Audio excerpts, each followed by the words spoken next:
It's hard when the time.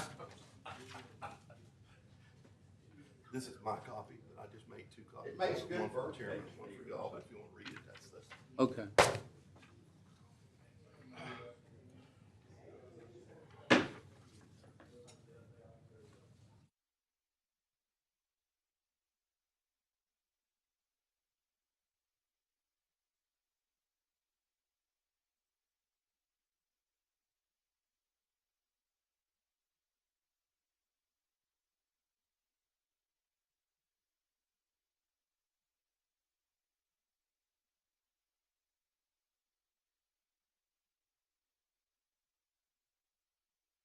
Asking the wrong person yesterday. Well, then what keeps, what would someone just say it?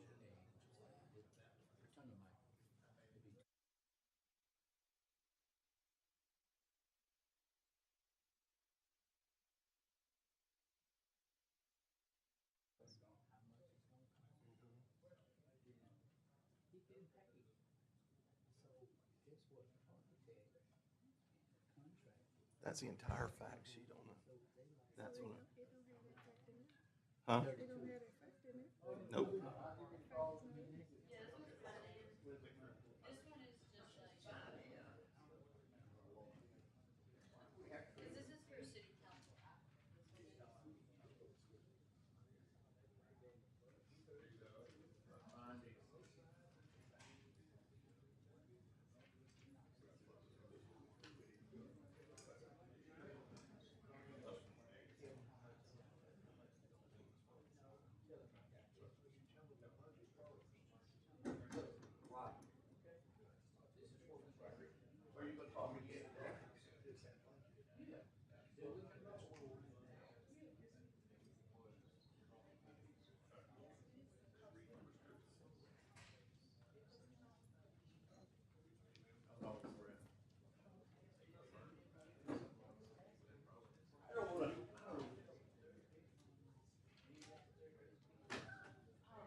Okay.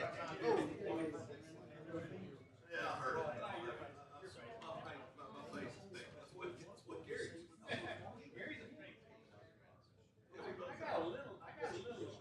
Yeah.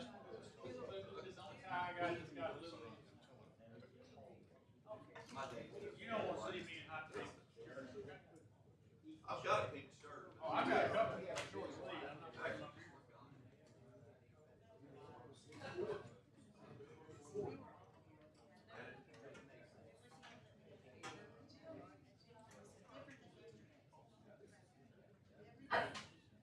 Jim.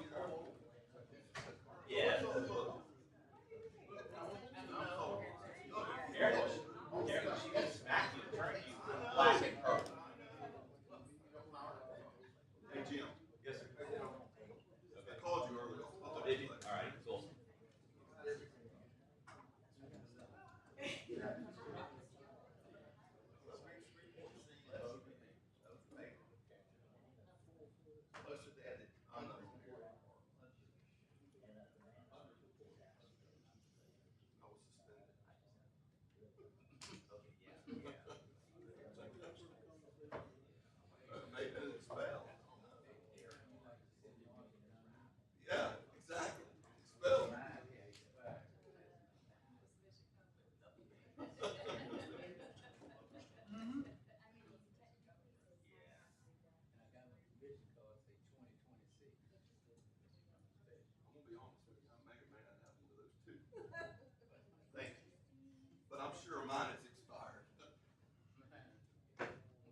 Grayson, will you share information with the committee that's not public record?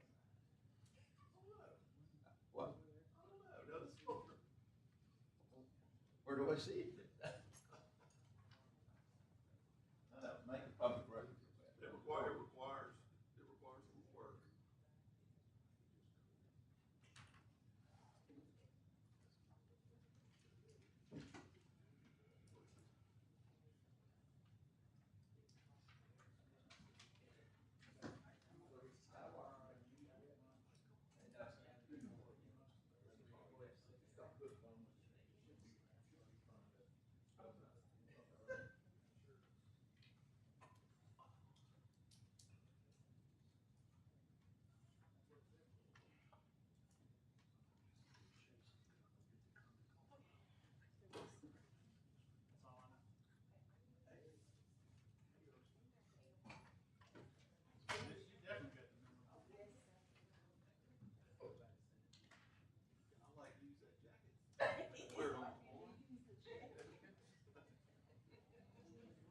I hope somebody gets the video.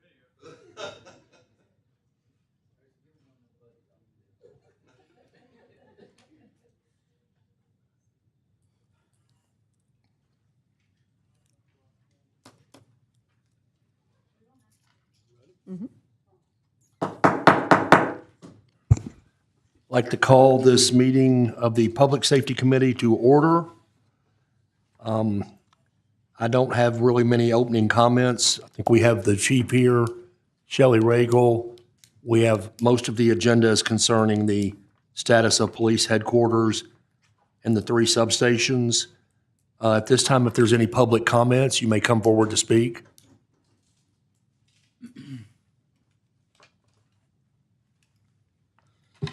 Good afternoon, council members. My name is Ethan Sheremy. I'm with On Scene Services. We call ourselves OSS, and we provide alternative police response to police departments around the country.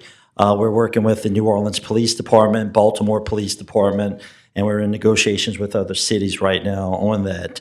And the purpose of alternative response is basically we respond to low impact minor car accidents and even accidents with injury on behalf of police.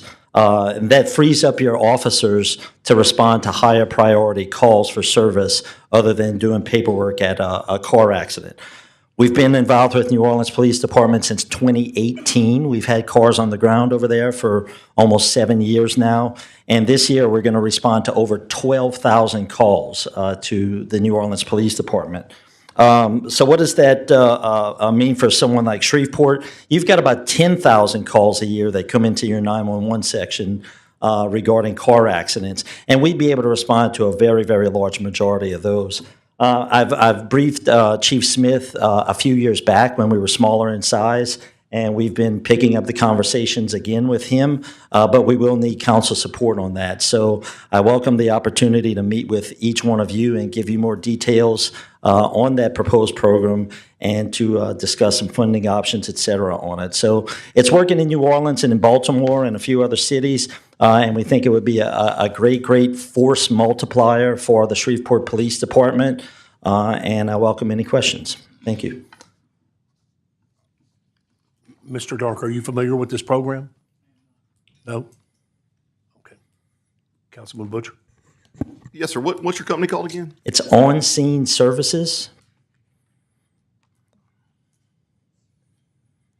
And that's what- at onsceneservices.com. What is the, so you have New Orleans now, you said Baltimore as well, or is it a similar? Correct, yes.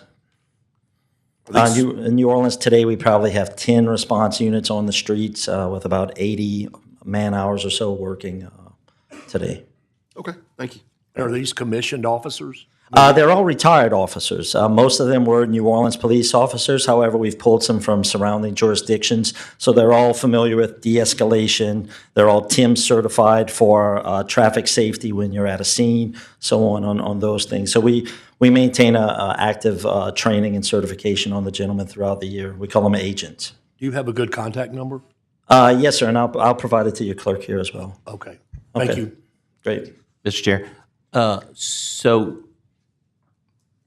what your services are is supplementing the police department via manpower to investigate and document collisions? Is that what I hear? Or no? You are exactly correct. Yes. Okay, and so are these just minor collisions, parking lot collisions, or? Correct. It can span the scope of services. For instance, in New Orleans, we began with minor non-injury accidents. However, now we respond to injury, non-injury, hit and run, private property, and soon we're possibly picking up abandoned vehicles and other types of non-emergency calls from the police department there. And part of that training is obviously the collection of evidence, such as, Yes, sir. The state provides a crash reporting app that all officers use, our it's the agents Crash use. app? Correct. It's eCrash, yeah, and that's what we're using as well. And then all of our reports, once an agent finishes up a crash scene, that report is then forwarded on to one sergeant at New Orleans Police Department who reviews it and then submits that copy to the state. So it's in full compliance with state laws. All right, thank you. I look Sure. forward to learning more about it. Sure. If you could leave a good contact Yes, sir. with, probably with Jackie, Okay, that'd be great. Thank you. great. Thank you. Next up, oh, I'm sorry, any more public comments? Sammy, you good? There is just one thing on my mind. I'm tired of people zigzagging around crossing gates at all the Mansfield Road crossing gates. I wish they'd put cameras up there and catch these zigzaggers in the act. Thank you, Sammy. First on the agenda, we'll keep this part brief. Is it discussion of the homeless situation in downtown? Oh, I'm sorry. I skipped something. I need a motion to approve the minutes of the September 2024 meeting. So moved. Second? All in favor? Aye. Aye. Thank you, James. Discussion of the homeless situation in downtown Shreveport, pretty much Shreveport in general, and also particularly the Red River Entertainment District. So I guess, Shelley, if you'd come up for a minute. I've had a couple of complaints. Y'all did a great job getting all that cleaned up for Humor and Harmony. My understanding is now that apparently the homeless situation has gotten back as bad or worse than it was prior to Humor and Harmony. I don't know if you and Chief Smith have discussed this, Well, if we have any kind of a game plan for this. there would need to be funding for full-time police in that area. What happened during Humor and Harmony, we cleaned up, we redid, and even on the night we had a security officer down there, I think you and I discussed it, homeless came and pulled up all the flowers that had been planted. We had to go back in the next day. We do have cameras positioned in certain places, but it's an ongoing problem in that area. We've turned off all the electrical outlets. They still kick the boxes off of them to try to get to them. It's just, it continues to be a problem, not only in the Red River District, but all over downtown. So the only thing I know to do, and that's what we ended up having to do, we had to run 24-hour security during the lead up to Humor and Harmony and during the event. So one of the complaints I got was that when an officer is called, and I haven't heard this with my own ears, so this is hearsay, that the officer says, well, this is technically city public property, so there's not anything they can do about it. Chief, do you know if that's correct? Well, extreme caution has to be taken when dealing with people, obviously, because everyone has the right to access to public property and enjoy it for, whatever purpose everyone else is. And it is not against the law, nor can we be perceived as partial in enforcement of the law towards someone because of their financial status or because they're homeless. Whenever we discover someone breaks the law and we can prove it, then the same law would apply to anyone, irregardless of your status. We have been working for quite some time now, and the state of Louisiana has been on board with funding to try to deal with people who are less fortunate in more of a social and, I guess, civil kind of matter. And I've got Lieutenant Bowman here with me today, who has been working with CADA, who has the state contract, and we're going to do a thing called a co-responder model, where they're on call 24/7, and whenever we encounter someone who appears to need help, then someone from social services will be deployed to that scene and try to help them in a more appropriate way, other than put them in jail. When you violate the law, you violate the law, and you stand for the penalties. And Lieutenant Bowman is here that can tell you about where we are in that process. And this is going to be not only for Shreveport, but for North Louisiana, period. Lieutenant Bowman? So I think a lot of the issue, especially in the downtown area, is just the engagement. A lot of the business owners are not really familiar with what it looks like having mental health issues and substance abuse issues. So it can't just be a law enforcement response, it needs to be a community response. So we have new services that the state is rolling out. CADA does now mobile crisis. They did a soft launch this week. They will do a hard launch next week. And so we will be working with these teams across the region when, the opportunity arises and we get those types of calls. But I do think it's important that we educate the business owners on what that looks like. We're not going to be able to police our way out of the homeless situation because all the services are in the downtown area. So, of course, they're going to be in those downtown areas. And I'm on the Hope Connections board and on the Salvation Army board. So the truly chronically homeless is very minimal, but a lot of them live at the McAdoo and some of the other surrounding areas. So during the daytime hours, of course, they're going to congregate and be visible in those downtown areas because it's populated. When we try to push them out, they end up in those wooded areas. What we see is that they're experiencing a lot more trauma. They're experiencing a lot more crimes when they're not in those public areas. So I think it really is an opportunity to educate the business owners on who to call if it's not a law enforcement issue. I mean, obviously you have people walking in the street. It looks a little odd when they're flailing their arms, but there's nothing illegal about doing that. But that might be a great opportunity to call a non-law enforcement team to come out there and maybe engage them. Now, I know all of our officers in community policing, they're all CIT trained. We're all very well versed on de-escalation. And that may be an opportunity for us to do some operations in that downtown area so that we make sure that that population that is vulnerable knows what services are available. So if they are in crisis, that they know that they can call 988. And so 988 might be able to talk them through that crisis and connect them to some different social services, or call CADA and have a mobile crisis response team. So we have some great opportunities moving forward to really educate the business owners. We just have to take extreme caution in dealing with people who are obviously, going through some traumas in their life, and just locking them up ain't the answer. Displacement just, in many cases, moves them from one camp to another camp just across the block, which you hadn't solved the problem at all. You just maybe delayed it at one place, kicked it down the can, but created it across the street on somebody else's property. A couple of the complaints I got from under the bridge business owners is the physical altercation with some homeless people with their customers. Once again, I wasn't there, so I don't know how it escalated, but perhaps we could have a smaller group and sit down with the business owners and Lieutenant Bowman and look at some of these other alternatives versus just having them arrested. Sure, be happy to. Absolutely. Okay, I'll reach out to you next week, Lieutenant Bowman.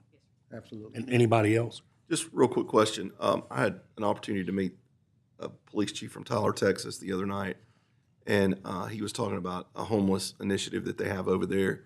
State of Texas has passed some interesting laws about that. I don't know if y'all are aware of it, but it's no camping laws and things like that. And then I think in San Diego, they've no camping laws. But what they did is they said, okay, if you're going to camp, you've got to have a sanitary,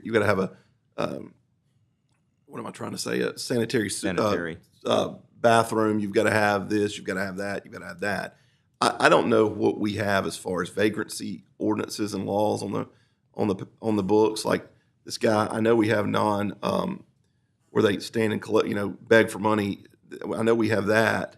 Yes. But I would like for us to look at all these, not to make the situation worse, but like what you're saying, most of the people that we're talking about actually really aren't homeless because they're staying either at Salvation Army or McAdoo or one of these other places. But I do think that to keep them from running, maybe we do need to look at a no camping ordinance or something like that. And I'm not saying to lock them up, but it gives your officers a little bit more than just saying, well, we don't know who owns the property. We don't know. Because we had a guy down here, you remember right across from Ernest. I think it was right before you became the chief. But we had to jump through all kinds of hoops. And this guy had a chimenea and had built a deck and all this stuff. He had it going, barbecue pit and everything out there over the railroad tracks. And I think KCS or Southern Pacific had to get involved in moving him out, or Union Pacific, and moving him out. So maybe that's a good start too, is to let's look at what our vagrancy laws are and our panhandling laws, and maybe go from there in with what Amy's doing. Right, and we were just really kind of waiting for the mobile teams to kind of launch so that we could connect with them. And I know that Hope Connections also has a street outreach team. So some of the complaints that we've gotten from city administrators, we have the street outreach team go out in front of law enforcement, because oftentimes if we go with them, that's already a barrier. They're not going to want to talk to us.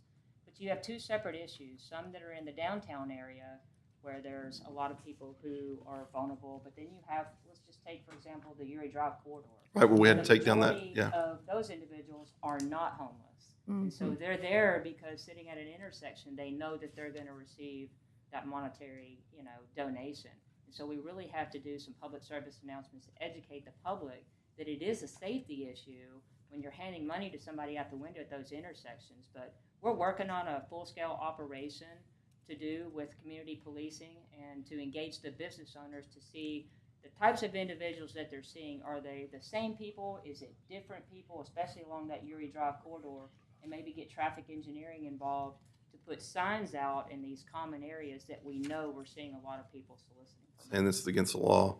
That's what I think, to the first point that you made, Tyler ended up having a nonprofit go out first for months before the law went into place and said, hey, look, state law's been passed. You can't do this anymore. And that ended up getting people into other programs because they knew, look, we're gonna hit you hard, because the state police went in, sheriff's office, police department, all that.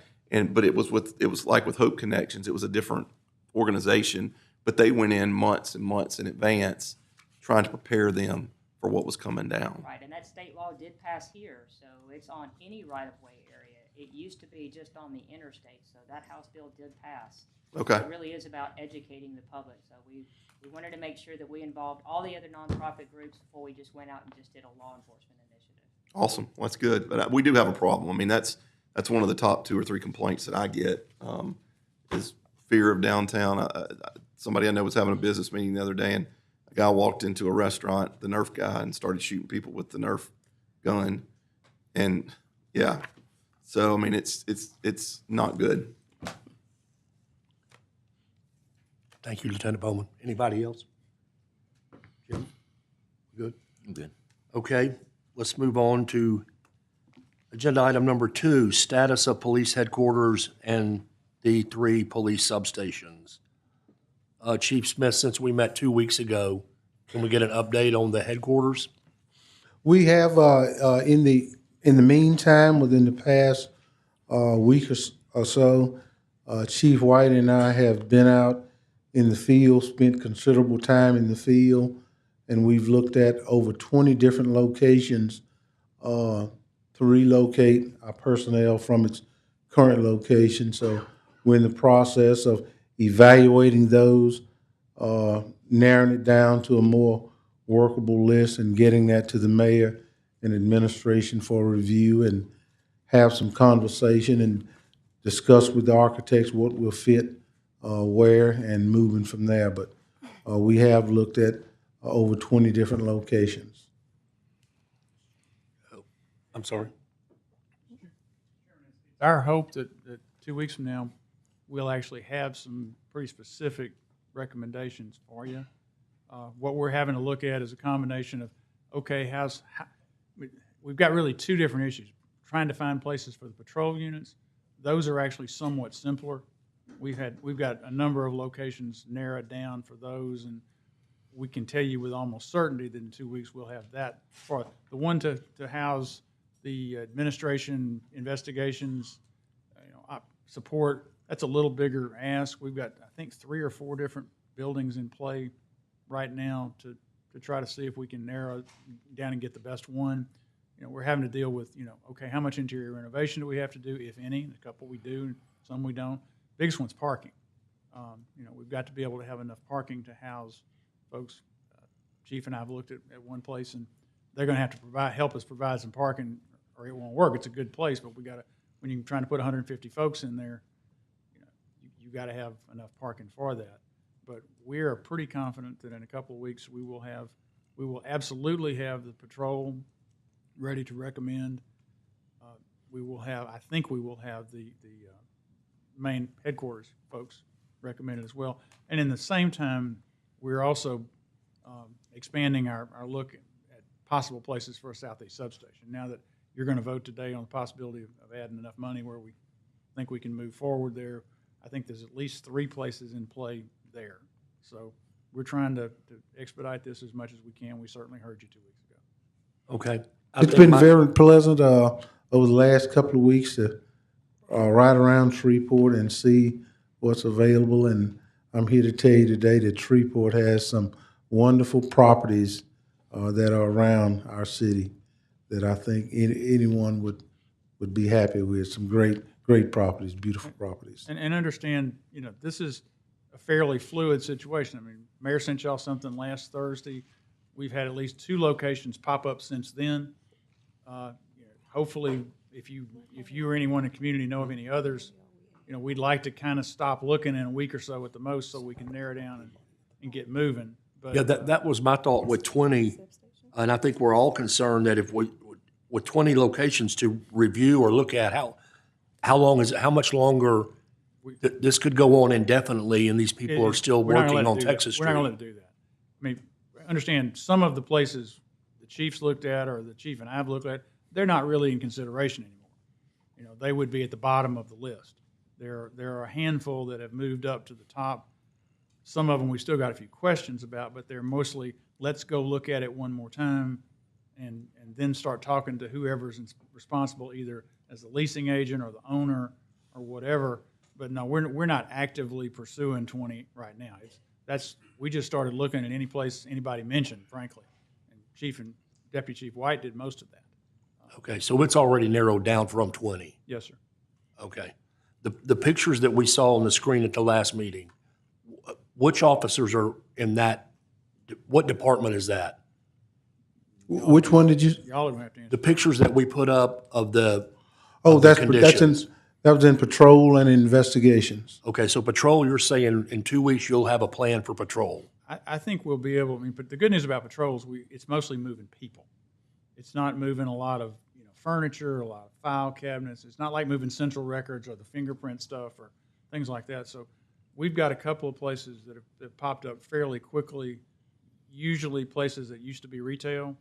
A couple of them possible schools, a couple of them just other kinds of facilities that have a good bit of parking and a good bit of open space, for meetings. Because we're not looking for a built-out bunch of rooms. We're looking for basically a meeting place for a little bit of office stuff that we can put in. But mostly we're looking for parking and good location. And we've got a couple of those in various parts of the city, trying to spread them out as much as we can. I think we're going to be, the chief and Chief White did a really good job of finding some places. So. Okay. Yes, sir. Sure. Councilman Green? Chief, I'd like to ask a question as to, for instance, we had Councilman Booch and I talked about in my district, Sunset Acres School, whereas they have office space, they have auditorium, they have a gymnasium, they have a kitchen, they have rooms and all of that. what would be the downside of having a police station, whereas, of course, you would be in the middle of what crime is? So I don't know if that would be a problem or not, but what would be the problem of having a temporary station at a school? We've gone by and looked at Sunset Acres over in your district, and Warner Park may be also in your district, I'm not sure, but we've looked Yes, at it schools over there, and there's no downside really to them. You increase the traffic tremendously the further off the road you get, if that kind of makes sense. You put a lot more traffic on the feeder roads coming into the school, but that's not a downside. It's just a matter of evaluating what's out there available and determining which is more feasible and the best one in the area. So there is no downside to it. Like I say, the only thing that I could see that could cause concern is the increased traffic into the neighborhood. But in many cases, that might be a good thing. Definitely might be a good thing, but none of them are discounted at this point. When you say the traffic, are you speaking in terms of the police, or are you speaking in terms of other people? Or, because if you're talking about increased police traffic, that would be welcome. That it definitely would be, beside, the public coming to the facility also. But I didn't say that in terms of meaning that is a bad thing. I'm just bringing out all the variables that it would create. I can recall years past we've been offered libraries off in the heart of the neighborhood, but what it appeared that the libraries were on small streets that were 16 feet wide. So you just imagine putting a lot of extra traffic on that roadway. But no schools are discounted at this point. Just look at everything that's available and determine what's best and feasible.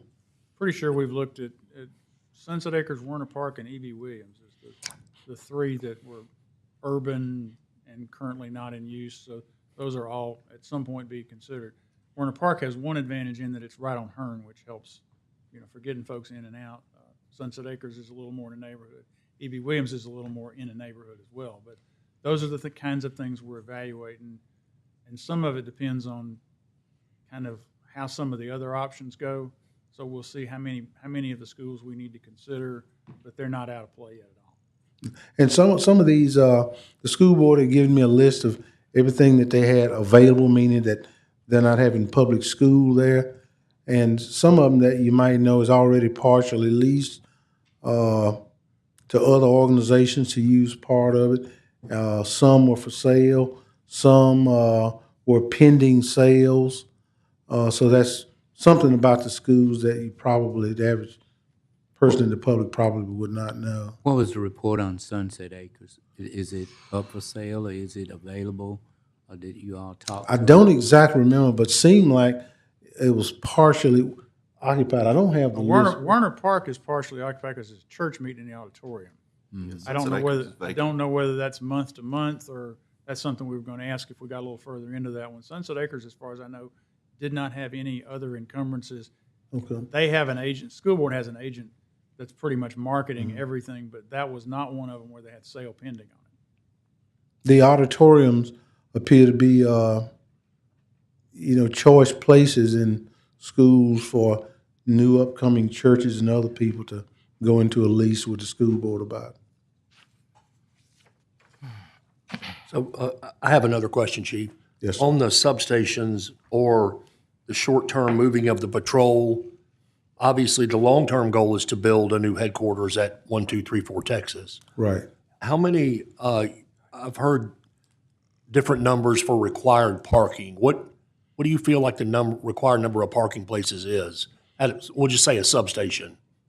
A substation, around 100 is a preferred number. And let me explain to you why that is. At each substation, you'll probably have assigned there 50 to 60 people. All but 4 or 5 of those will be patrol officers that have to have a patrol car that have to be parked at a space. Some are civilians that will need parking spaces. There will have to be a pool of cars there that are not specifically assigned. Usually about 10 or 15% of your rolling fleet has to have a pool. So when an officer comes in that day, if this car don't start, he can jump in another car and go. Or if the car that he normally drives is in for repair, he still have to have a car to go. So 10, 15 or so cars need to be pooled. So you now have taken up 75 or 80 or so parking spaces. There are people who do not have a home storage unit because we're not at that point that we can give them one, or they live outside the city limits. They have to have a car sitting there waiting to go, which takes up a spot. You got to have, because it's a public building, public facility, you got to have a designated amount of handicap parking spaces. And you have to have room for when the public comes for them to park. So you see how the numbers add up to where you need the spaces there? Well, I have a question about the 50 to 60 patrol cars average. Yes, sir. Why are they're going to be parked there? Shouldn't Yes, they be sir. on patrol? That is their home. And that was the big thing behind decentralization.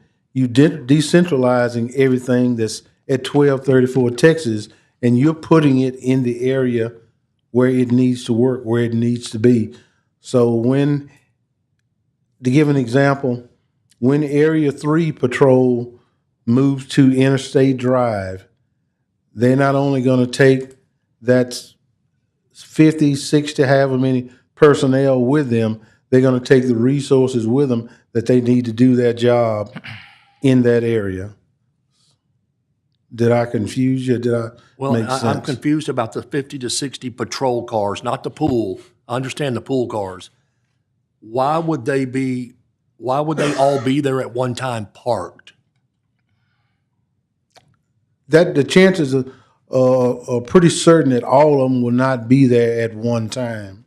That is correct. All of them will not be there at one In time. theory, they would be out on patrol, correct? About each shift, yes, that is correct. 24/7. Most of them will be out somewhere.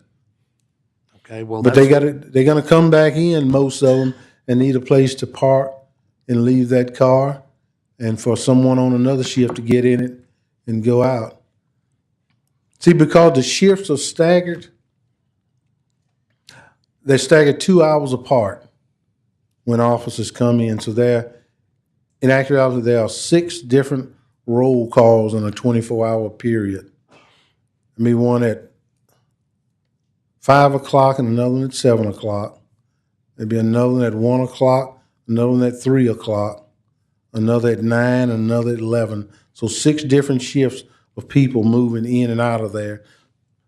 So there's always people on the street to respond to calls. And the chances are very, very good. The one that comes on at, to give an example, the one that comes on at 7 o'clock will be in a different car than the ones that go out at 6 o'clock. They're 2 different groups of people. It's complicated and it's difficult to explain to someone who is How many not parking places into our do we have at services. 1, 2, 3, 4 Texas? Not enough. We have officers that park on the streets. Chief Watkins, Yes, I'm sorry. you can explain it better than I can. Just to intervene, for each shift, you got a group coming in and you got a group coming off. So that's why you need those extra parking spaces.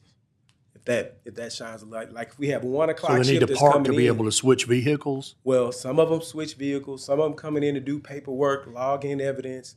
There's a lot of things going on. So you have one shift coming in at 1, you got another shift getting off. So those 60 people that you had on one shift, you got, think about it, you got all those people coming in, maybe not all of them, but there's a lot going on at that particular point. Officers getting their paperwork signed, logging evidence, just a myriad of things going on. I hope that helps. Well, out I've a just little bit. gotten quite a few questions about 100 seems like a big number, that we've limited ourselves, that we can't do this substation or that substation because we have to have 100 parking places. And I'm trying to understand why so I can explain. Sure, Why? absolutely. It is very complex unless you're within our organization and see all that takes place. It's difficult to understand, and it's even more difficult to explain it. Even at 1234 Texas Avenue, and I asked that you ride through one day, you're going to see Snow Street officers parked on both sides of the street. You're going to see used to be the CME Church there on the corner. You're going to see right behind it where it's full of cars, police cars and personal cars, where we do not have enough parking space really at 1234 because everybody is coming there. We have a parking garage that was left over to us. It's full. Underneath it is full. It's just a lot of people and a lot of automobiles. Share it too with city. You share it with city court and the city marshals. Ma'am? You share that with city court and the city marshals. No, man, that's Y'all pretty is much separate? that's just us, SPD. City Marshal purchased what used to be Ferris's trim shop behind us, and they're using that building for the academy and all of that parking. But it has continued to be a problem for us, but we make do with what we have. We all have parking meters. Do we have them? Will the substations have parking meters like down at Central Station? Part of those are parking meters and all of that. Not to my knowledge. I don't see why we would have parking meters. It's government facility and everybody is welcome. And I tell you what I saw when I went to Wichita, Kansas to look at their substation. I think it was quite fascinating. They didn't have assigned parking on that parking lot for police cars or otherwise. It encouraged people to get to work early to get the closest spot. So whoever came first, that's who got the closest spot to the building. I thought that was pretty neat. Except for Public the and all. chief. Sir? Except for the chief. No, chief Oh, was you'd the have to same get there way. early, too? There was no Okay. designated parking space, absolutely. Mr. Chairman, Yes. since we're talking about substations, I know that there's been some talk about South Shreveport substation or Southeast Shreveport substation. And you and I had the opportunity to look at a building. I think that's in pretty good shape, and we may be working a deal that might be lucrative to the city on that right now. But there's also some other that are close to Cedar Grove and the 8900 block of Line Avenue, I believe. I think parking was an issue with it. And then I just want us to stay focused, and I think us moving that money over is good to be able to focus on getting that open as well, because you and I have had that conversation. The mayor and I have had that conversation. Mr. Dark and I have had that conversation. I think the Southeast Shreveport or South Shreveport needs to get a substation because it was promised, and I think Mr. Clark brought that up the other day.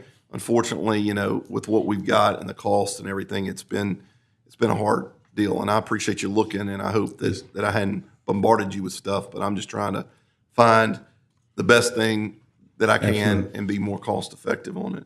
The second thing I wanted to bring up is the North Market substation. I had asked Ms. Regal for a copy of the Phase 1 environmental, and she sent that to me, and then also a rundown of how much has been spent on that particular site. And to date, we've spent $231,000 on that site, somewhere close to that. I've gotten several concerns from police officers and other people about the location of that spot. And when I was doing some looking into this, looking for any kind of document on the Phase 1 before she sent it to me, I found a copy of the deed, and the deed has deed restrictions in it, or donation restrictions in it, which is concerning to me and other council members that have seen it as well. And Mr. Posada, if you've got just a second, I wanted to ask you a couple questions about that.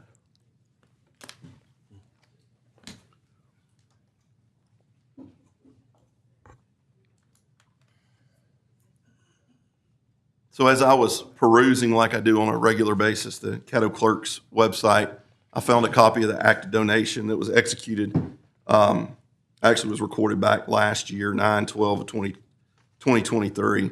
And in it, there's specific verbiage in one section that says, the donation is made subject to the following conditions: construction of a City of Shreveport public safety substation for the use by the City of Shreveport Police Department and public safety agencies. The construction must commence within 3 years of the date of the execution of this act of donation, which I think we've already started. We've spent almost $300,000 on our $250,000. And then number two, use of the properties is solely for housing the Shreveport Public Safety Substation for the use of the Shreveport Police Department and public safety agencies for a period of 25 years post-construction.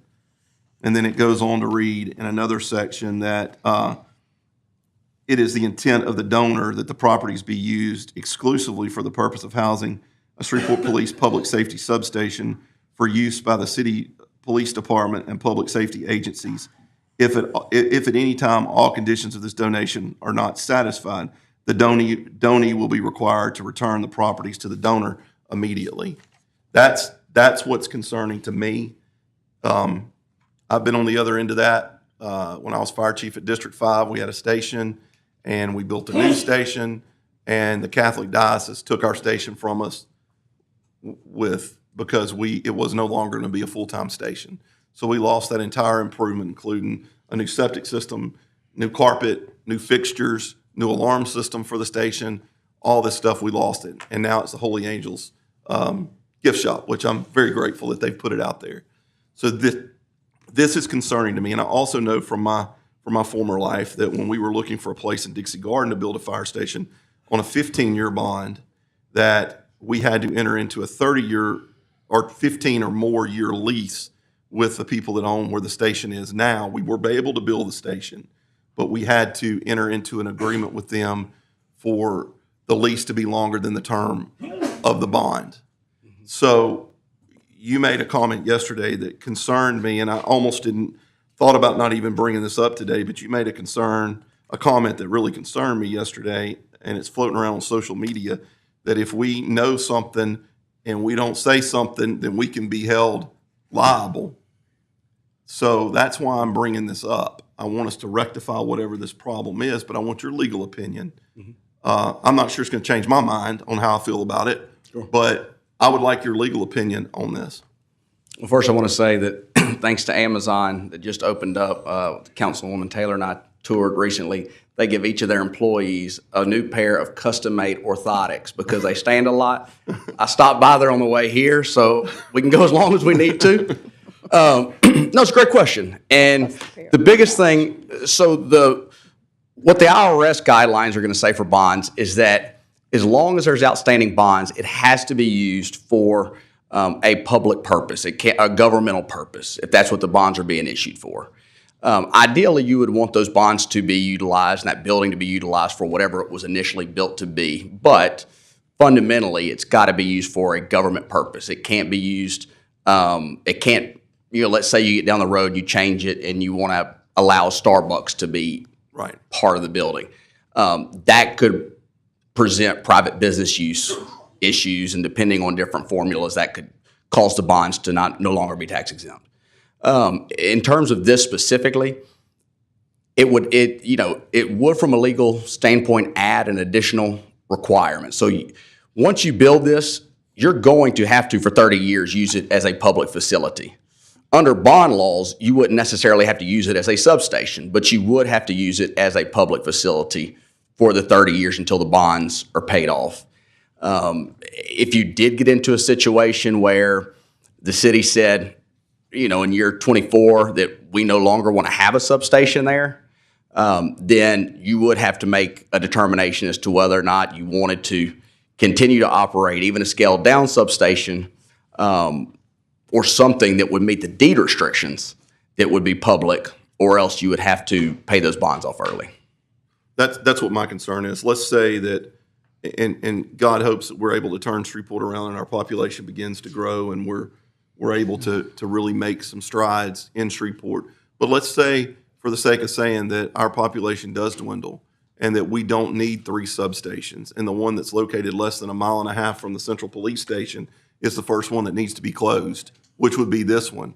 We have invested over $1 million of taxpayer money that's bonded out that we're paying for, and we can't sell the property. We can't use it for water and sewage. We can't use it for public works. We can't use it for property standards. All we can use it for, according to the restrictions on this act of donation, is for a police station or a police substation. I just think that that's poor business. If I'd had an opportunity to see this deed prior to this being executed, I would not have voted for it. We did not have the deed in our package. We've looked through. We did not have the deed. The deed was executed, if we want to go there, the deed was executed by North Shreveport Business Association in February. The mayor signed it in June. It didn't come to us until July. It became law in August, and it was filed with the clerk of court in September, all of 2023. But in our package that we got from the mayor's office on this, the deed, there was no copy of the deed, because I've had both internal audit and the clerk's office look, because I would not have approved this if I'd have known. In the fact sheet, which is attached to the recorded deed, it just lists some specific things, and it says that the mayor, if he takes a donation of $10,000 or more, has to have approval of the council. And that's all that's in this fact sheet. So my question is this deed that has been signed along with what the council voted on, is that legal or is this even binding? As far as the deed goes, and I will tell people that my subject matter expertise and focus is strictly on bonds and economic development finance, so I would have to defer to the city attorney. I learned from my wife, who's an OBGYN, that she only answers the questions that are related to that. I can talk to her too. Attorney Edwards, is this deed, is this legal? Is this binding? Since the council was not aware of what the restrictions were in the deed, and the fact sheet does not have this in the deed, in what we voted on. Is that legal? That's something that we can absolutely take a look at and have somebody look into the answer to that question. My understanding, if it's a executed lease that's been filed with the registry of the court, the presumption is that it probably is, but we can look into it and get further information if that's what you're looking for. So I have a question as it relates to that. When the deed was recorded, it was recorded with these particular restrictions on it. When the fact sheet was given to us, that was not the case. None of those things were there. Therefore, the council could not have voted for what was in the deed because we weren't aware of the restrictions that were in the deed because it was not attached to the fact sheet. So at what point is that binding? Because if we're here and we're talking about that we're going to attach this bond money to what is here, then everything needs to be aligned perfectly. I'm pretty sure that the bond money is already attached to that from the 2021 bond is already attached to that. But let me look at it. Let me get into it, and we'll go from there. I believe that there was also an active donation, which is separate from a deed. Well, no, this is the active donation. This is the active donation. This is the So the act is it the active donation that was? This is the active donation. And here's the and the active donation was not included in the packet. No. It was Okay. not. Well, that's And- something we can. That's something we can look into. And the other part of it is, with the way that ordinance reads, that the mayor is not allowed to accept an active donation without over $10,000 in value without approval of the council. Should this have been signed prior to this hitting our agenda? I think that's the big question as far as the legalities of this, because it says in here that in the fact sheet, it says, whereas the ordinance provides that donations of over $10,000 should be only accepted with the approval of the city council. The mayor's signature is the acceptance, and that was done in June. So were we just ratifying his acceptance? And if we were ratifying his acceptance, shouldn't all the facts of what he signed been into the... Sometimes we do it as a ratification. I don't Sometimes like we that, do. by the way. I would rather No, before they sign it, and I know I we wanna did that know with what the Adrian a couple restrictions times, are. and I Right. pitched a fit. I don't like that. If before we want to approve it before they sign it. Okay. But I mean, that's something we can absolutely look into. I'll get you those answers. We absolutely have in the past, in the recent past, sometimes done these as ratifications. Sometimes we do them ahead of time as authorizations. I'll take a look at it and I'll get back to you. Chairman Jackson. And while we're looking at that, moving forward to a possible solution, can we possibly see if there's a way to get that deed restriction removed, especially if we're going to have bond money tied to this particular site? I agree with Councilman Butcher. I don't feel comfortable building a substation that may not always be a substation, and then we lose that property. I'm happy to reach out to the people at the donating agency. I think it was it North Louisiana Business Association? Yeah, North Shreveport Business Association. I'm happy to reach out to them and have that conversation. I want to ask the administration why we weren't told about the deed restriction. I'll have to go back and look at it because I don't recall the circumstances, Ms. Taylor.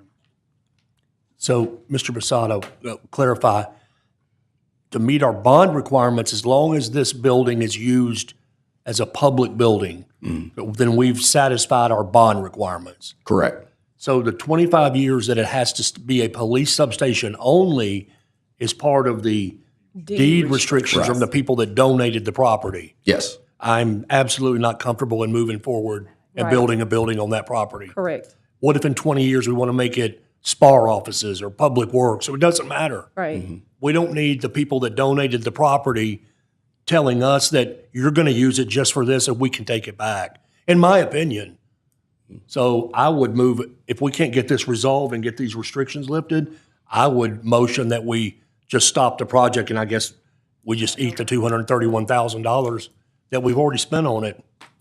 But I don't want to build a $1.5 million building on it and in 20 years they say, well, we'd like to have our building back. So I know that's not your deal. I just wanted to get that and on we're the not, record. I just wanted clarity on the bond portion of it. The rest of it is Marcus and the Correct. administration.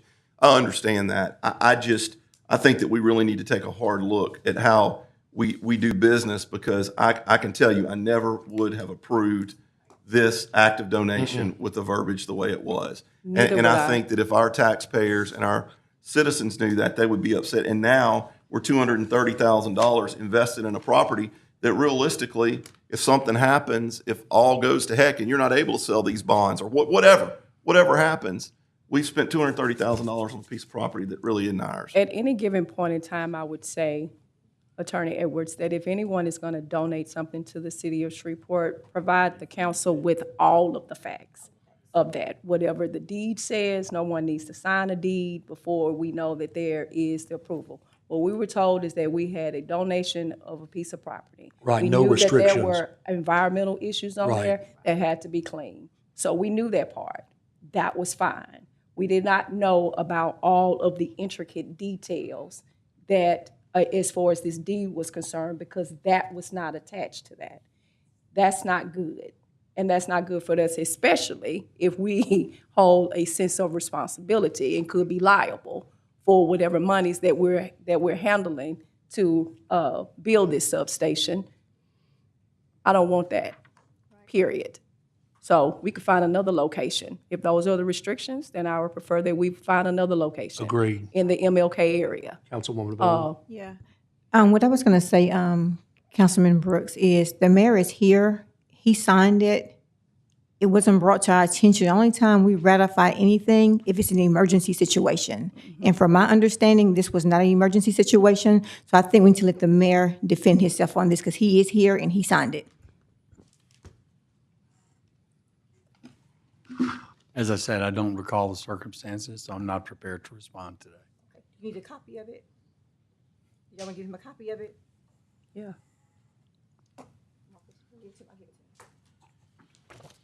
Anyone else?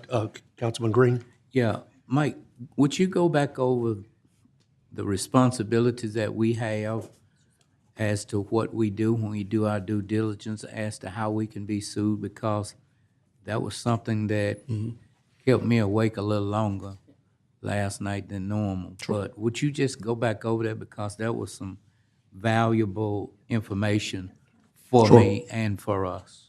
Well, one of the things that I typically do with all clients, and this is something we've talked to the administration about and something that we want to do here, is to begin having sessions where, you know, they'll be at various times to start giving you information on the bond process. Because for a long time, and this is not unique to Shreveport, this is not unique to North Louisiana, I've seen this throughout the state and throughout the country.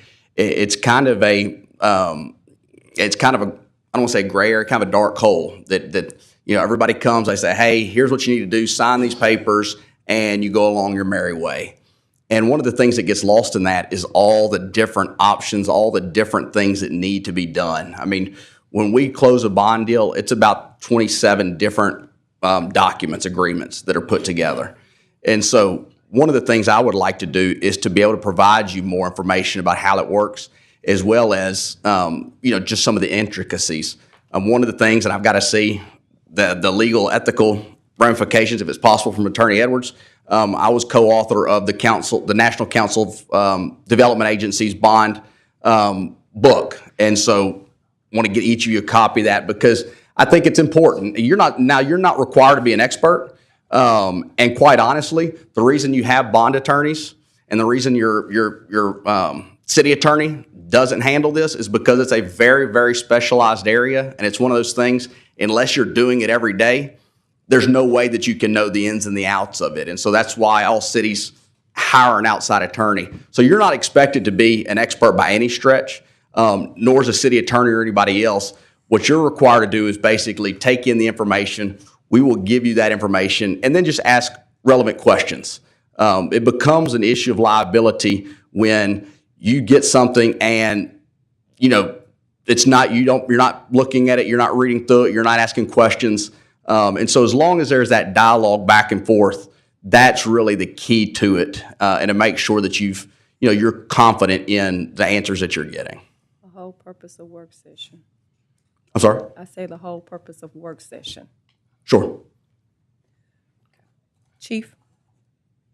Thank you, Mike. Absolutely.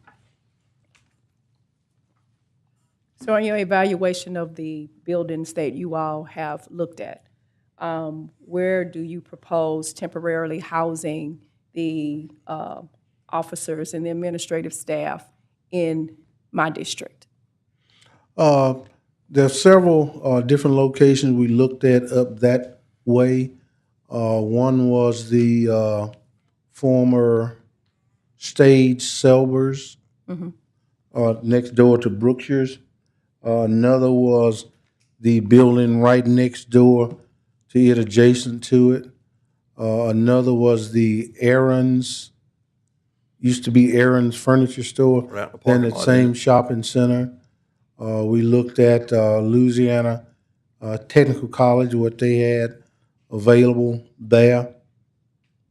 And best as I can recall, we looked at school up on ML King. And that's all I can remember right now we looked at up in that area. You looked at North Side? What about? You said North Side, yes, was the yes. school you looked at? Yes, looking for a location that would be, Yeah, I think that's already been purchased. would be the most economical for us to relocate Area 1 patrol people for around a year or so. And that is one of the main issues that real estate agents are concerned about. What retrofitting have to be done? So what will be the value of my building now, and what's going to be the value when you move out? And another thing, many of them are not wanting to commit to anything less than 3 years, or better, most 5 years, and we don't need the facility 5 years for just about a year. So a lot of things have to come in play there. Yes, Councilman Green? Chief, have you all made any type of communication with the school board about the schools? Yes, sir, we have. Did they give a restriction on how many years we would have to be there? if we did a school? I know they have not, no, sir. Of course, and I'm not trying to twist your arm, but it would be very refreshing. I know you said it would be off-road if you all would consider Sunset Acres in my district, because you would be meeting what the needs are right there, not just in Sunset, but throughout the whole district. So Sure. I just, and of course, like I say, you got a cafeteria, you got an auditorium, you got a gym, you got anything there that you would need. And Yes, I sir. just feel if we needed more parking, we could use our city trucks to dump whatever, spread whatever, to make whatever Yes, needs to happen. Yes, sir. But however many parking spots, it would be right there. So Yes, sir. I just wanted to throw my, Absolutely. So Absolutely. a follow-up to Councilman Green's question, has the school board said there would be no restrictions on the length of the lease, or they haven't answered you? Conversation has not got to that point. What they've So we don't have an made- answer yet? No, sir. They've made available to us a list of all that's available.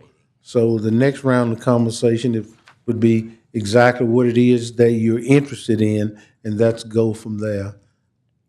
If that kind of makes sense, but they have not given the Right. answers to Well, your you're not question. that far into the No, sir. negotiation yet? No, sir. Okay. And Mr. Dark, you feel like we'll be there in 2 weeks? We're going to do our best to get as close as we can. I don't know if we'll have all of them, but we're getting closer. Part of what we've got to do now, as of, for instance, we've not physically been in Sunset Acres. We've been back out in parking places and, trying to make sure that it looked like there might be enough. Because it actually surprised me. I was thinking an elementary school probably wouldn't have all that many parking spaces. It had about 25 more than I thought it did. So it kept it in the running where it might not have been otherwise. So the next step is for us on a number of locations to say, okay, we'd like to go inside. We want to see what you got. We want to see how much retrofitting might have to be done, because we're trying to, particularly for patrol, trying to find places where we have to do as absolute little as possible and still have a nice space. School, you would assume you've got a principal's office and, some obviously auditorium, classroom space. You've got a room. It's just a question of exactly how you lay it out. But you shouldn't have to do much inside. Mr. Chairman, on the school situation, I rode over to E.B. Williams to the Stoner Hill and looked at it, and I think it's another good location that puts officers, it's not my district, it's your district, but it puts officers in a kind of high crime area, and it looks like it's got brand new air handlers on top of it from what it looked like to me. But I guess it's back to what you said, Tom, about getting in them and seeing if it's something that we could work out. But I like that idea, especially if the school board is willing to negotiate with us on lease and time. I just think that I was listening to what you were saying about the additional cars, but I mean, you think about it, you have 300, 400 students in an elementary school. Those kids have got to be picked up. They're used to having cars coming and going. They'd probably much rather have a patrol car coming and going than another car. So I mean, I just think that if that's an option, along with some of the other things that we've heard, I like the schools much better than some other things. In North Shreveport, was that Belks or Stage or whatever it is? Was it for sale or is it for lease? And then is the Aaron's for sale or is it for lease? All of them are for lease at this point.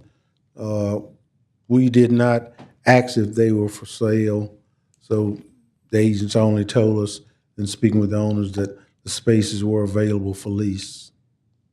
I mean, that Brookshire's is so nice up there, and I don't know what would go in that big of a space right now, other than a Family Dollar or something, and we don't. It's actually a prime location, I believe, for you all. It just like puts you in the center of everything. MLK, Allendale, and all of it. MLK, Allendale, North Highlands, to the parish line. You mean as a permanent location? It's a good location. Yeah. Yeah, it's a good location. And look, I've always said that this is what y'all are paid to do. We're just here but I think we've gotten to a point where we have to step up and say a few things because we're getting complaints, like we said at the last meeting. And we've heard a lot of compliments on the administration and you and the council since we started this dialogue. And I know they're hard conversations to have, but I'd rather us have them and get them out in the open, and then we don't have to worry about something coming up down the road. So, you know, I'm ready for us to get those officers moved, and that's, you know.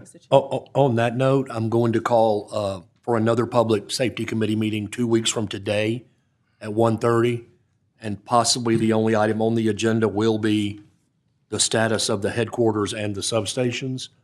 Mr. Chief. But for this meeting, I'm sorry. Yes, sir. Chief, I heard the other day, I didn't see it myself, but they said something about a stack at the police station. Are there bats actually in what they call a stack? I don't know. I just heard it. Is it true that bats are possibly at the police station as well? I have no indication that they are at this moment. In the past, in years past, it's been quite some time ago, our building had bats in it, yes, that did cause damage to the building. Quite a bit of remediation was done. They got in the walls of what's now our assembly room, that was the council chamber at one while. Found that they were getting in a hole somewhere up on the roof, the stack. And part of it was our problem because windows were being left open. As the bats would migrate from one part of the country, this was their route, and that was a stopping point. And remediation took place. Environmental people came in, the walls were torn out, the infestation of bats, the infections was removed, the holes were fixed, and everything was put back to normal. And at that time when that was discovered, there was a law that we were made aware of, that it was their mating season where they produce, and we could not legally disturb them during that mating pattern. So things had to sit there for a while. But thanks to Ms. Regal and her crew, remediation did take place, and things were restored back to normal. 5 days ago, somebody said that. Now, I do periodically, like as well at your house and anyone else, if you'll step outside just before the moon comes up or after sunset, and you'll see some strange objects in the air, the chances are those are bats. I just sent you a text message, and it's funny that you brought that up. I Yes, thought sir. you were aware of it, or I'd have brought it up. I had an officer send me something, it's probably 3 or 4 days ago, a week ago, about these bats. Look at them. I bet there's 2,000 of them coming out I've of the top seen of it. the building. I've seen it. They still fly through, but we have no, at least I have no indication That they're there. At this point, since years past, when the remediation took place, that they have actually made it inside the building. Good. So you all have received this assessment that the mayor has just sent to the council members. So what is your overall synopsis of this assessment that's been done by is it Storment, Stormont. on his fungal assessment? I'm asking the mayor. Oh, okay. Thank you. And Ms. Regal can probably assist me with this. Based on the council's recommendations 2 weeks ago, we had the building examined for fungus and for mold by Mr. Stormont. He has made some recommendations. He did not recommend that we move personnel. It did not find that the circumstances were severe enough to do that, but we have started some remediation of those things, and we will continue with that remediation to remove the problem. Was the remediation for the fungus removal? That is what they began yesterday.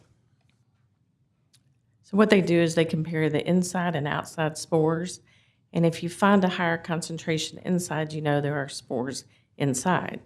You'll have them no matter what, but they look at the concentration levels, whether they're higher inside or outside. When they're higher inside, they believe they're there are fungal spores. So yesterday, all the air scrubbers were delivered, and they'll begin that. And then they're also going to look at air duct cleaning. So we have fungal concentrations that were noted in Chief White's office, the administration, tactical robbery, patrol desk, traffic outside B19, AFIS, lobby outside Chief Smith's office in room 327. So this is where they're going to do the remediation Yes, ma'am. in these areas? And why does he not recommend that they be moved? I asked him that, and he just said there was not a concentration level big enough to warrant the immediate removal of people, that you'll find these, it's a mildew that we would refer to as mildew. I think a lot of time when the word mold is used, we get nervous that it's the black, dangerous mold. This is a mildew that's caused by wet areas. And so his recommendation as the hygienist, the environmental hygienist, is to scrub the air and then do some cleaning of the ductwork. They're also going to walk through, and any kind of sealant tile, anything that's been wet that they feel like needs to be remediated, we will do. So he instructed to place HEPA-filtered air scrubbers Yes, in the ma'am. recommended areas, and those were being installed today. And so they would continue to collect the fungal samples at the end of each cleaning phase, so it means that they're going to test them again Yes, after ma'am. they do the remediation? They actually were put in place yesterday. Yes, I would Councilman definitely Green. recommend that we get them out this building so we won't let anything grow. Yes, ma'am. Shelley, what's the cost? You have an idea how much this costs? The scrubbing, No, for him to do this evaluation of. I had that with, I didn't bring it down here, but I can let you know. Okay, and then if we're getting them out of there as soon as possible, why would we be spending the money to continue to work on it? I think that unless we were going to move them out immediately, it's important that we go ahead and do the air scrubbing so that anybody that's still in that building till we can move them is in an environment that has a fungal spore count the same as outdoors, is not indoors. Yep, of course, like you said, on one hand, he said they don't need to move, but on the other hand, if they're gonna stay there, then we need to do this. So, No, he did not recommend removing them from the affected areas. That's the difference. He didn't say you don't have to move them out the building. He said removing them from the affected areas. So what they're gonna do up until the point is clean those areas while they are there. Yes, ma'am. And so him cleaning doesn't pose a hazard to them, is what he's saying. okay, Correct. thank you. Yes. Thank you, Shelley. Can we move, we need to move on to the last agenda item real quickly. SPD and cooperation with other law enforcement agencies. Chief? I think Councilman Butcher in particular had some questions concerning this about mostly, I think, your district, Councilman? Well, I think it's actually my district, Councilwoman Bowman's district, and Councilman Jackson's district that's going to be impacted by what has been said. And I had someone call me and ask me about it, and then you and I talked about it. So where are we with the sheriff's office and him coming in and cooperating in these areas to relieve up your officers where they can go into the higher crime areas? We have met one time and discussed some of the possibilities at the 911 center. And from that meeting, the sheriff personnel were going to go back. We provided them with crime statistics for the southern and western part of our city. And they were going to look at that and, based on the resources that they have, get back with us and tell us what they could do to help us. And we have not had an opportunity to meet again since then to discuss going forward. There was one meeting planned, I believe, for last week, and due to scheduling conflicts, we were not able to get together. But we do plan to get together sometime in the very, very near future now that they have all the data that they need to discuss going forward a special operation with a memorandum of understanding between us and them, what they could do to help us out in the outer lying districts, adjacent to obviously the city limits, where we could, it would be a force multiplier for us.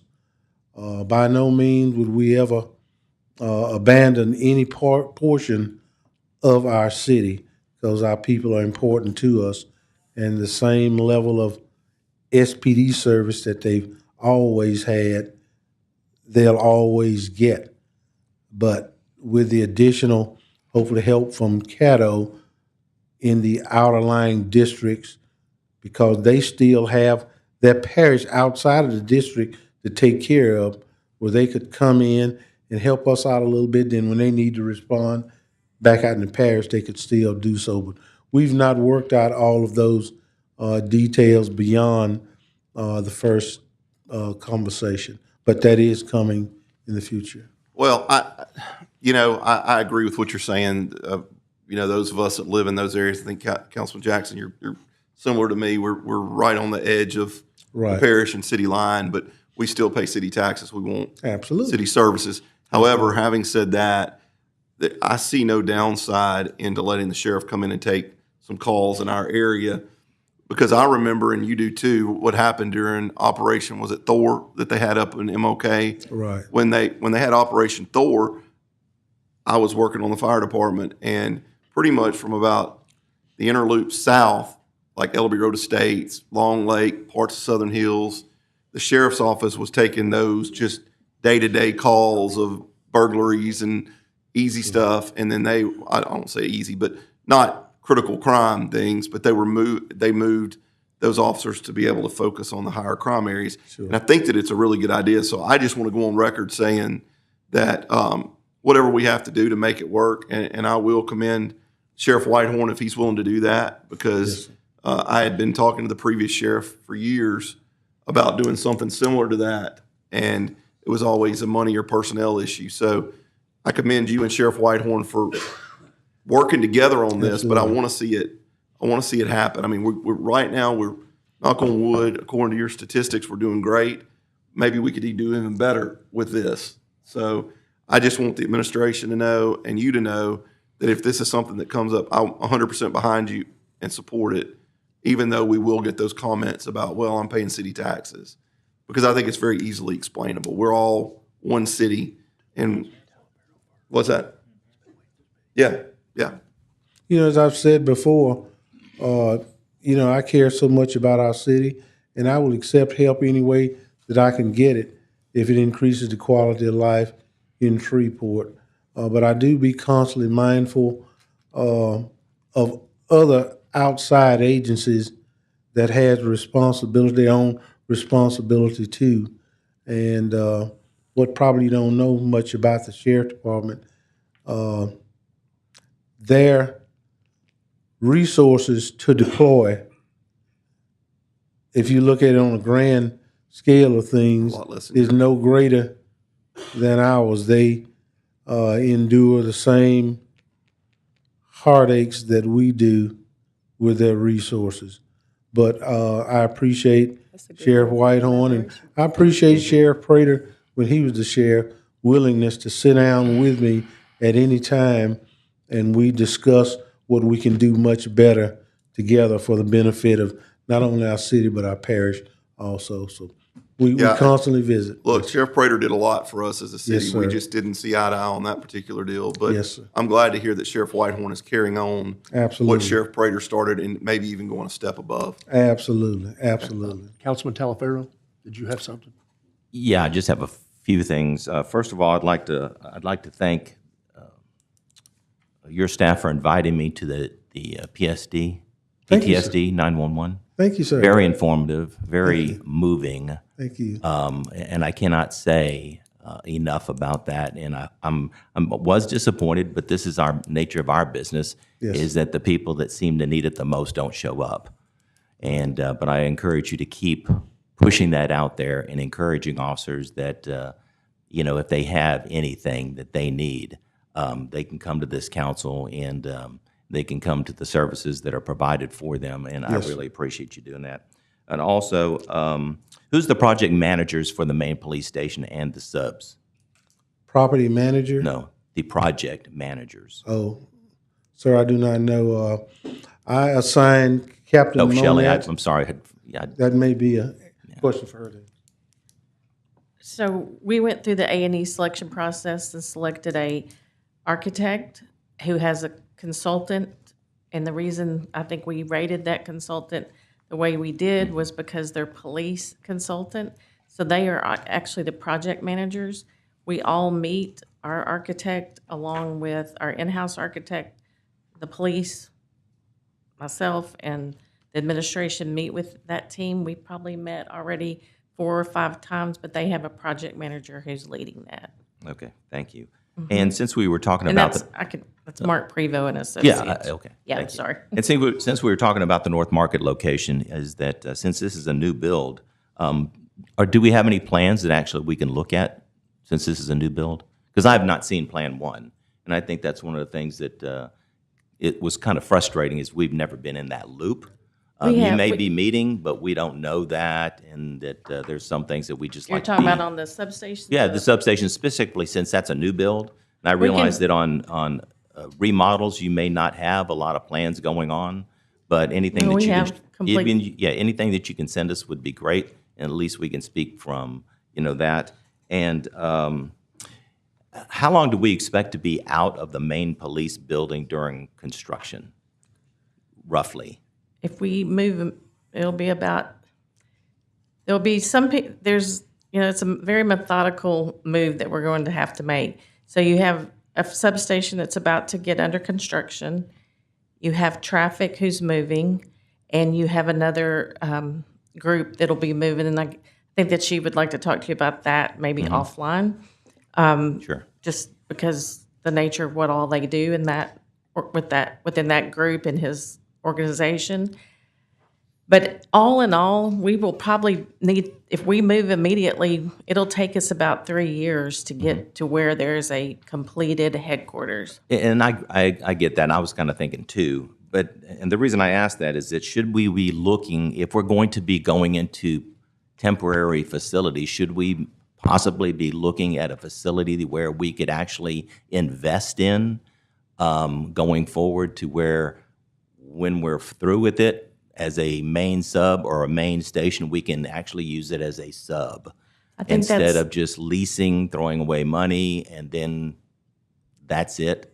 I think for especially anything where patrol's going, that's part of what's happening in the evaluation is, does this make sense to, go there, purchase this, and that where patrol and the substation stays? Okay, thank you. And I do ahead. want to say this, I'll Yeah. send the plans by email, because we have plans for both substations and for the other facilities that we have renovated, so you can see the floor plans of those. Outstanding. Thank you, Shelley. Chief, where we are on the vehicle wrap for the DARE vehicle, it's pitiful. I just passed it today. And I know that you said it's funded, it's ready, but it's still not wrapped. We've got, as of last Thursday, I believe I looked, part of our new fleet had began to arrive. We had, I think it was 24 new vehicles to arrive, and that one that will be replaced. They are sitting on our lot as we speak. Okay, and jumping right, I've got one more, Mr. Chair. What are the plans for renovation and or not remodeling? I would say renovation and or repairs of the mounted horse facility downtown. We got a lot of old trailers that need to be moved down there that are non-functional. If we're going to use the office for an office, I think that needs some attention, and obviously we need some paint and some repairs. Now, the corner of the building that we just moved Right. into, is that mounted patrol? That is their As well? office headquarters Are they, right now. and that's where they hang out, or they hang out more at the barn? They have to go to the barn, obviously to mount. but this is their office directly across the street from us Okay. now. Anyway, I just want to know if there are any plans available, since we're talking about plans of, with everything else. We need to have some discussion about it, and I will with the administration, the condition of that property down there. And, it brings on an extra challenge because we actually do not own it. It's owned by the commission, I believe, and we just lease it for $1 a year, so we really can't build anything permanent on it because we don't own it. That's why you've seen mobile homes and trailers over the course of years that people have donated to us and given us. Even the building that they're in right now was a donated building that we had moved there. And at one while, some years ago, I looked to the school board that closed down Barrett, I believe it was, to get one of those T buildings and have moved on that site and remodel it. It just never went any past that, but it does need attention. I'd like to have agree. more conversation with you about that. Yes, sir. Thank you. Thank you, Mr. Thank you, Chairman. Councilman. We have time for one quick question. Councilman Green. Mine is to Mr. Mayor on the discussion about the sheriff coming in, because I think my district was included. Would you and your administration have any objection to that taking place that's happening? I'm going to rely on the recommendation of Chief Smith and their discussions with the sheriff. Okay. Okay, we've talked about it. It's just a matter of working out what they can do to help us. I take the help any way to get it, but I don't know, all of their resources and what they're limited to. But we're going to work it out and come up with an agreement and. Thank you, present Chief. it It's to the 3 district. o'clock, so we have to adjourn this meeting. Thank you, sir. Meeting adjourned. All right.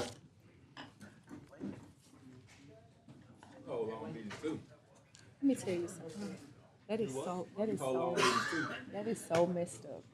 This is so messed up. This whole thing is so messed up. That is really, really messed up. And the fact, this messed up.